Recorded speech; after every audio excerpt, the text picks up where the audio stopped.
+2 पिछले वीडियो में हमने बात की थी स्वतंत्र भारत में लोकतंत्र स्थापित करने की चुनौती। स्वतंत्र भारत की मुख्य समस्याओं के बारे में आज हम बात करेंगे भारत के प्रथम 3 आम चुनावों की तथा भारत में बदलते हुए मतदान के तरीकों के बारे में। तो चलिए वीडियो शुरू करते हैं। बच्चों, 15 अगस्त 1947 को भारत स्वतंत्र हुआ।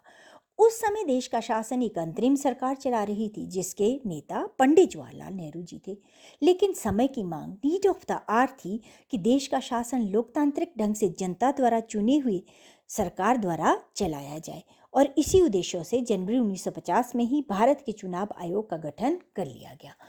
अब जब भारतीय चुनाव आयोग का गठन हो गया तो भारतीय चुनाव आयोग ने अनुच्छेद 324 के अंतर्गत जो चुनाव आयोग की स्थापना की गई थी, तो भारतीय चुनाव आयोग ने प्रथम चुनाव की घोषणा की और इसके मुख्य जो चुनाव आयुक्त थे वो थे श्री सुकुमार सेन।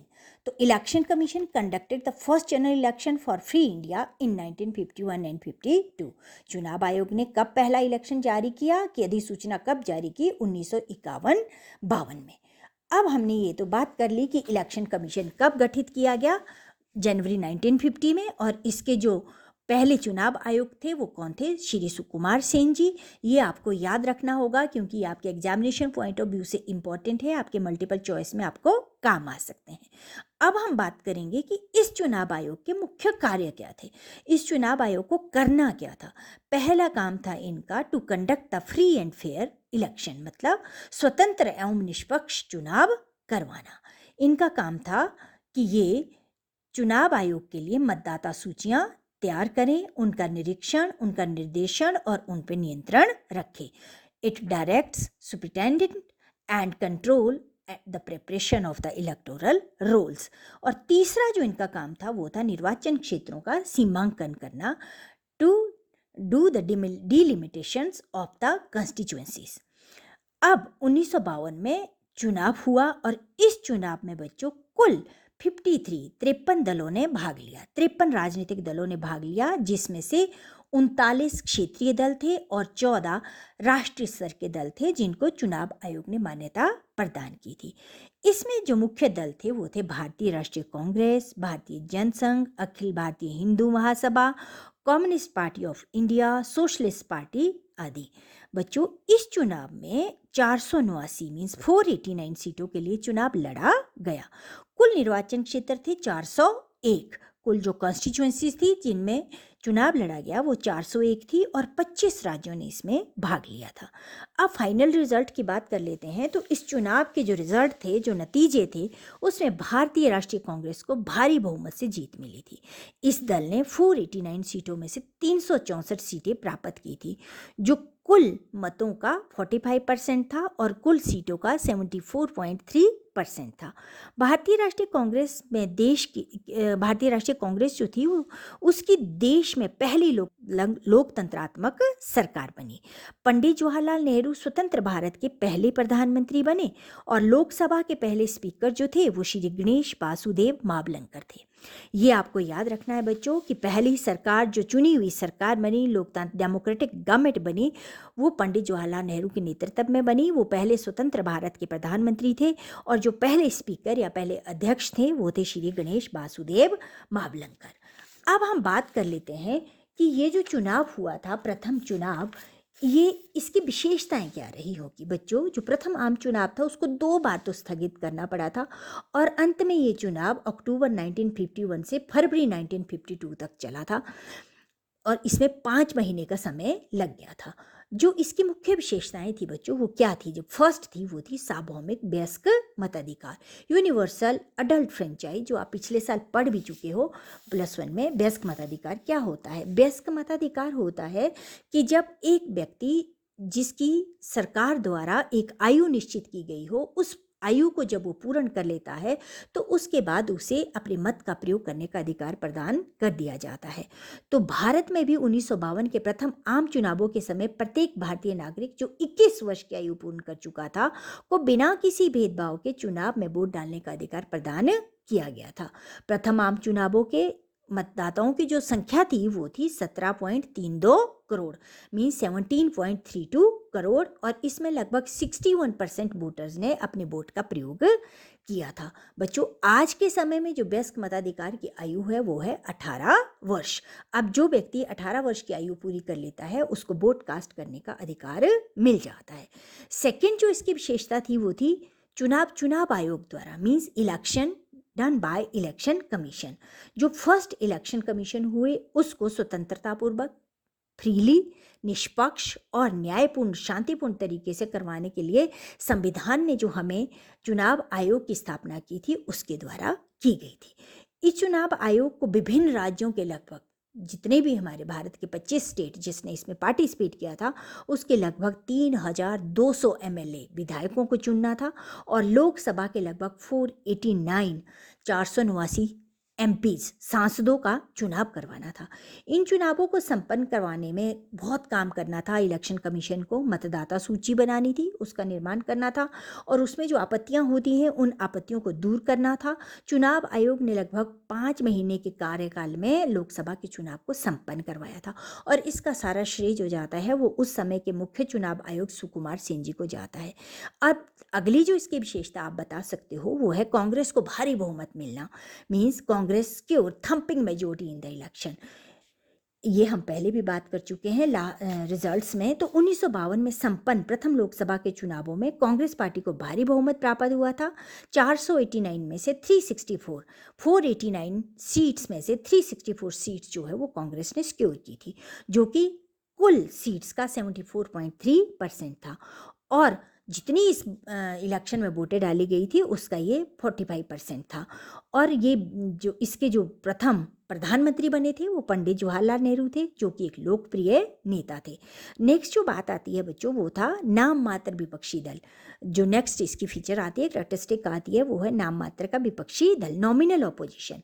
अब देखिए, जो फर्स्ट जनरल इलेक्शन हुआ, प्रथम आम चुनाव हुआ, उसमें विपक्ष दलों की जो भूमिका थी वो नाम मात्र की थी। उनकी जो सिचुएशन थी वो नॉमिनल थी, अर्थात वो केवल अपनी उपस्थिति, अपनी अटेंडेंस लगाने के लिए ही वो चुनाव लड़े थे। इन आम चुनावों के बाद जो अपोजिशन में बड़ी पार्टी बनकर उभरी थी वो कम्युनिस्ट पार्टी थी, और कम्युनिस्ट पार्टी ऑफ इंडिया ने कुल 489 स्थानों में से केवल 16 स्थान प्राप्त किए थे। 16 सीट इसको मिली थी, जो कि टोटल वोट्स का 10% था। तो इसका मतलब यही हुआ कि जो ऑपोजिशन था वो नॉमिनल था, नाम मात्र का था। तो पांचवी जो इसकी विशेषता थी वो क्या थी? वो थी बहुदलीय प्रणाली, मल्टी पार्टी सिस्टम।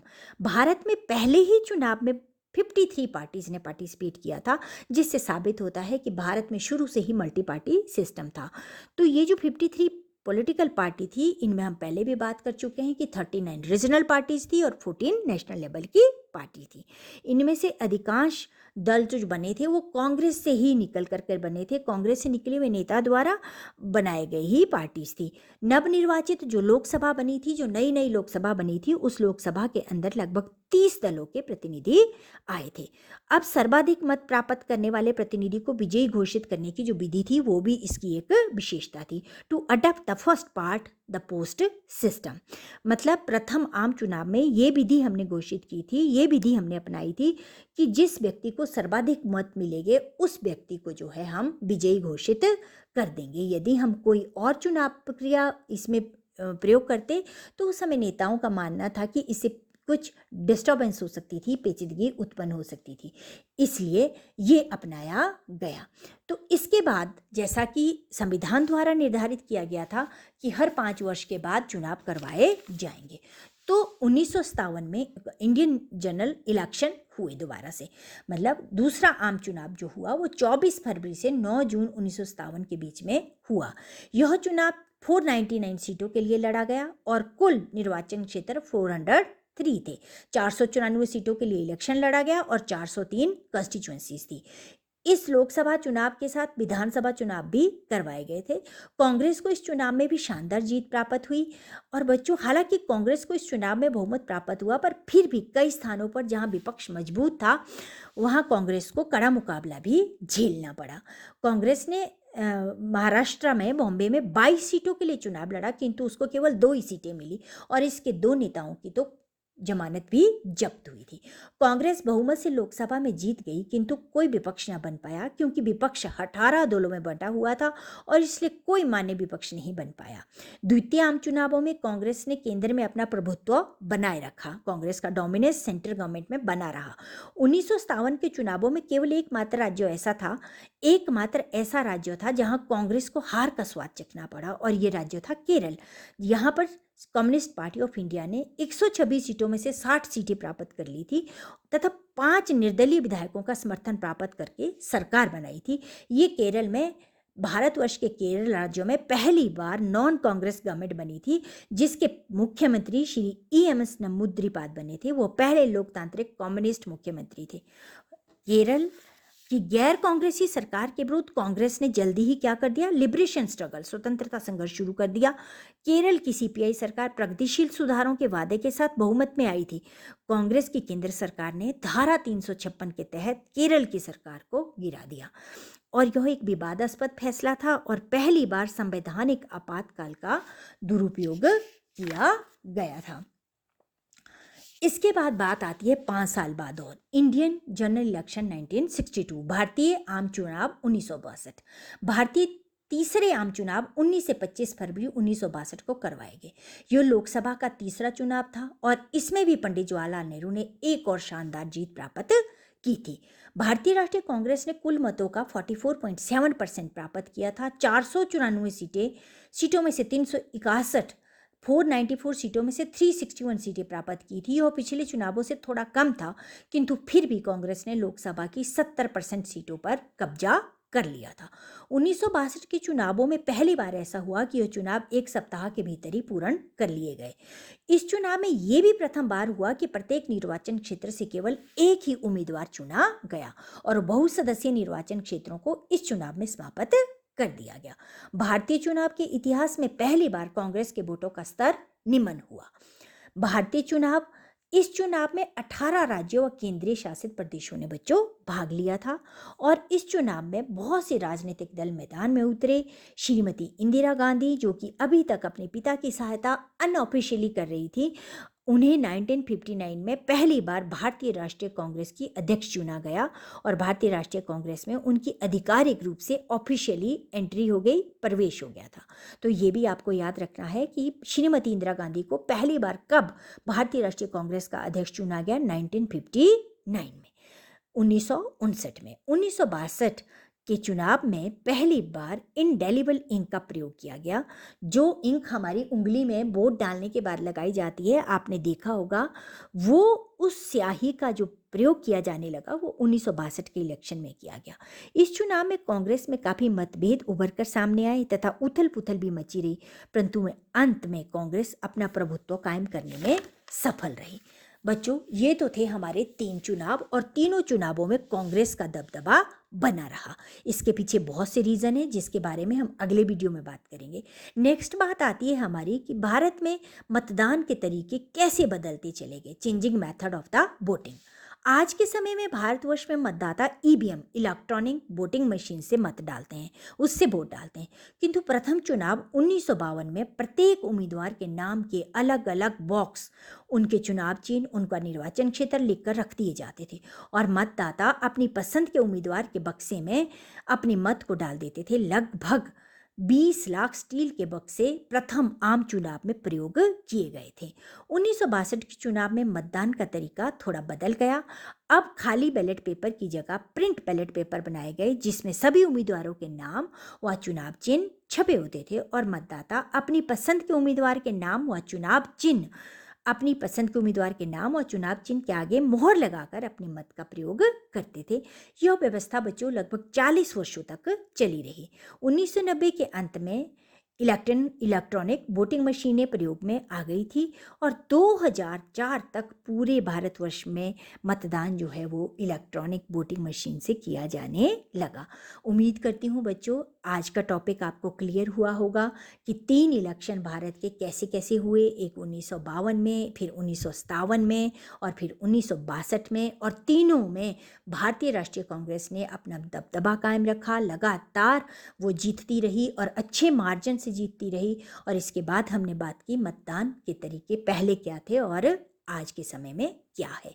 तो अब हम अगले वीडियो में बात करेंगे कि कांग्रेस के डोमिनेंस के पीछे क्या कारण थे। Thank you very much.